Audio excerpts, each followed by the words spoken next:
Swamiji, one big question comes. You know, you spoke about God.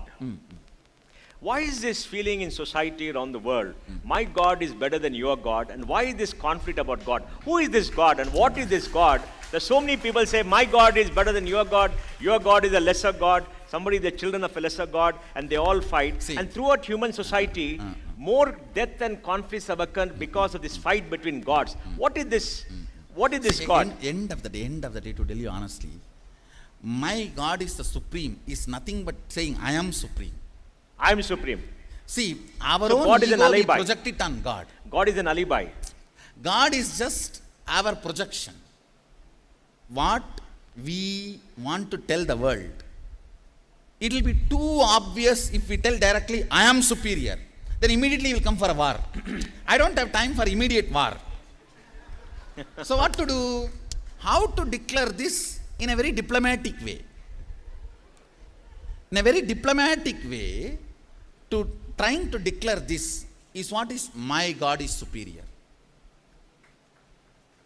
The whole, if you analyze thoroughly the whole Hindu tradition, the beauty is the whole, whether it's Upanishads, Shaivism, Vaishnavism, or the Sakta, or Ganavatya, all the Sampradayas and Paramparas, they give importance to Ishtanishta, means your God is the ultimate, and from that all the energies come out, but you do not have any right to disturb somebody else's feeling. Their Ishta is the highest. Oh. The Ishtanishta is never allowed to become fanaticism. See, the Ishtanishta, for example, if it is a Shiva temple, Shiva will be ultimate.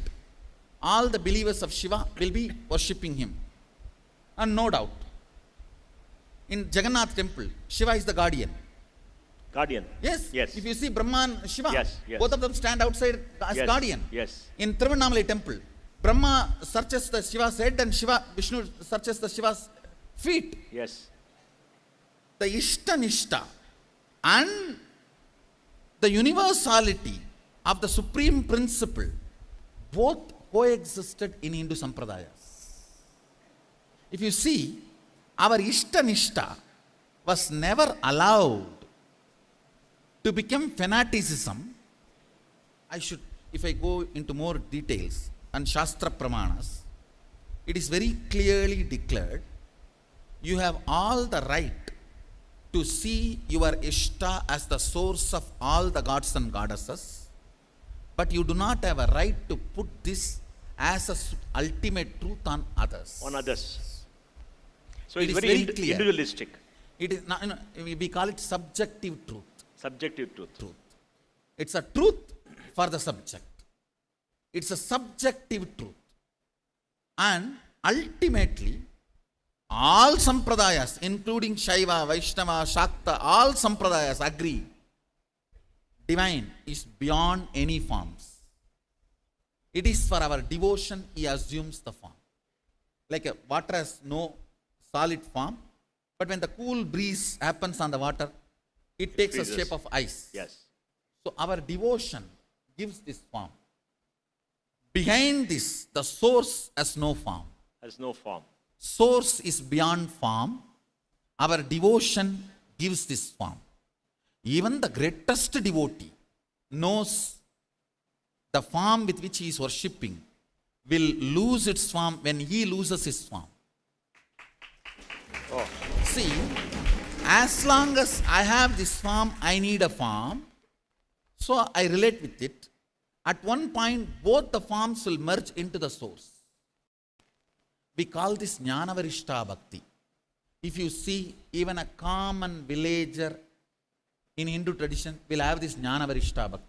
If you see this, you will see in his house many gods in his puja room. I should say, the future of the humanity is not for one God religions. It is for either many God or all God religions.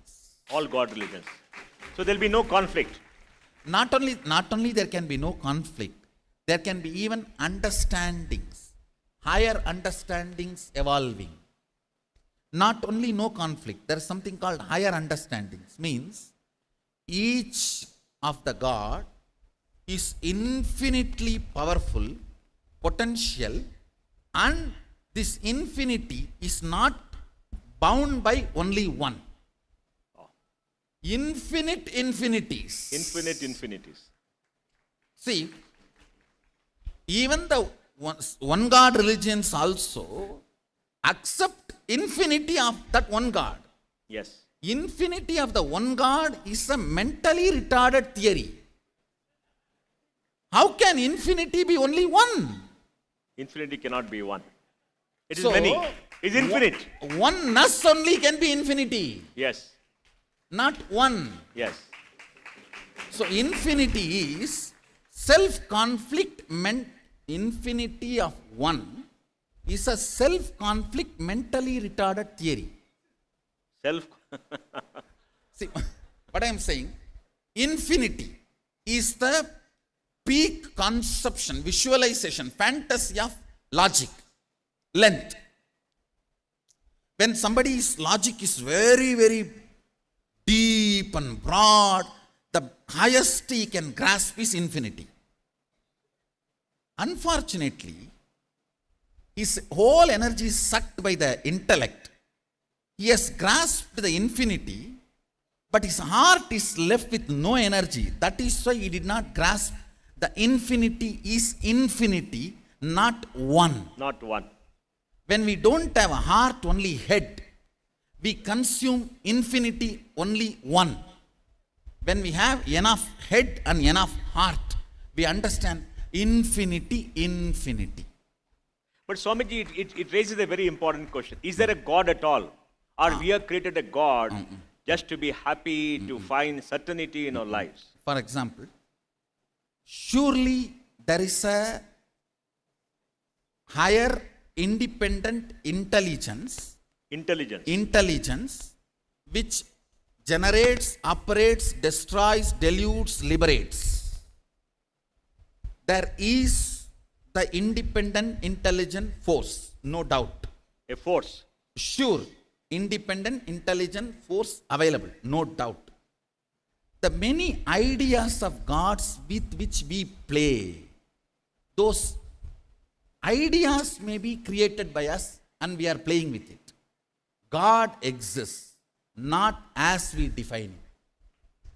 God exists, but not as we define. But not as we define it. But it is such a concept is very difficult for the human mind to understand. We all want to see something. No, I should say,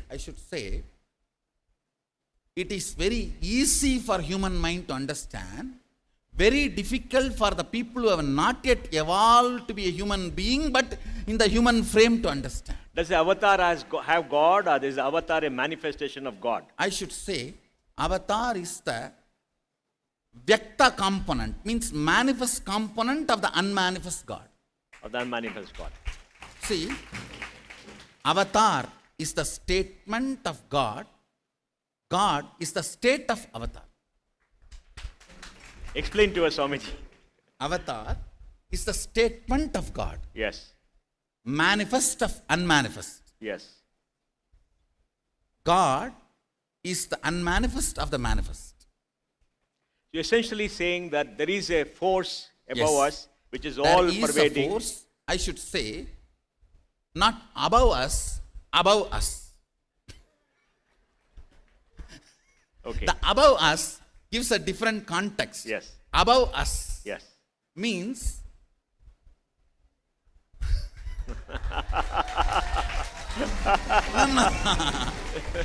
see, what is unmanifest in all of us?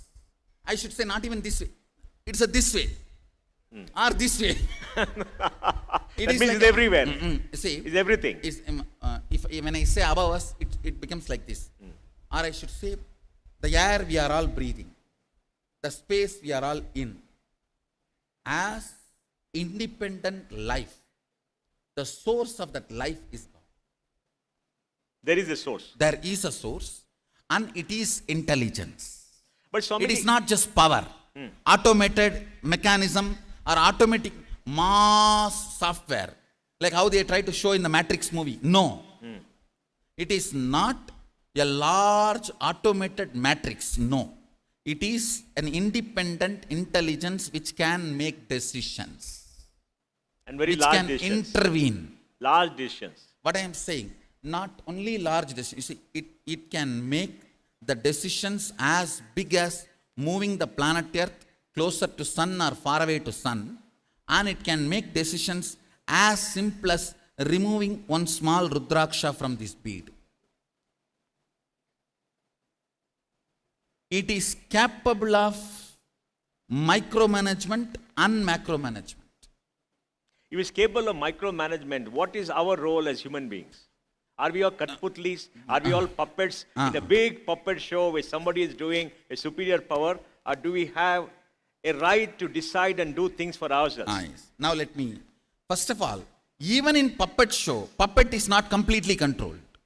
Puppet is not completely Yes. controlled. Yes. The bit, if the in the puppet show, if it is a 8-bit, only the 8-bit is controlled, not this bit, not this bit. Yes. Yes.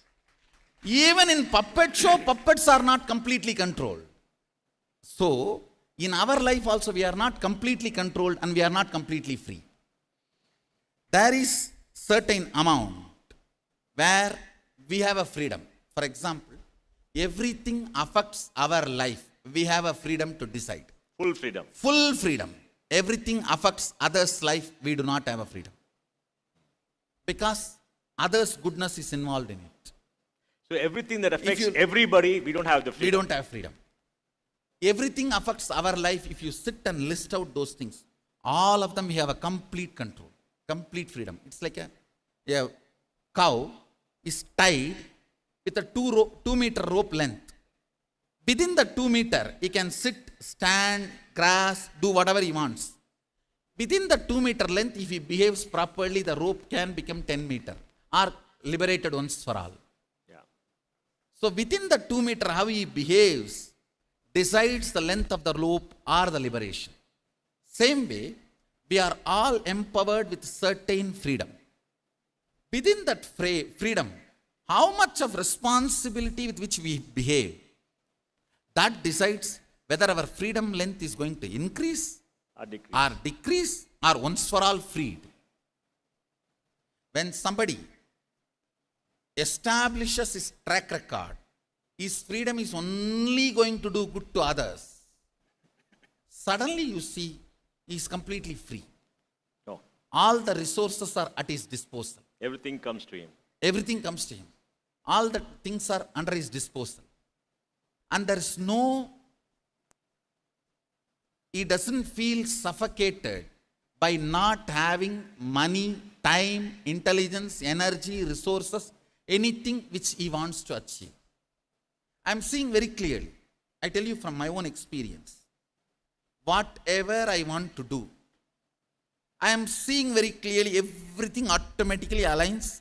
I just have to see and enjoy the whole fun. If a power is manifesting in this body, I am already seeing the structure to reach this power to the world also gets assembled. Along with this manifestation, that structure also manifests. So I am very clear, there is a very powerful intelligence operating, and that does not mean I am sleeping. I am participating actively only to enjoy. Only to enjoy that.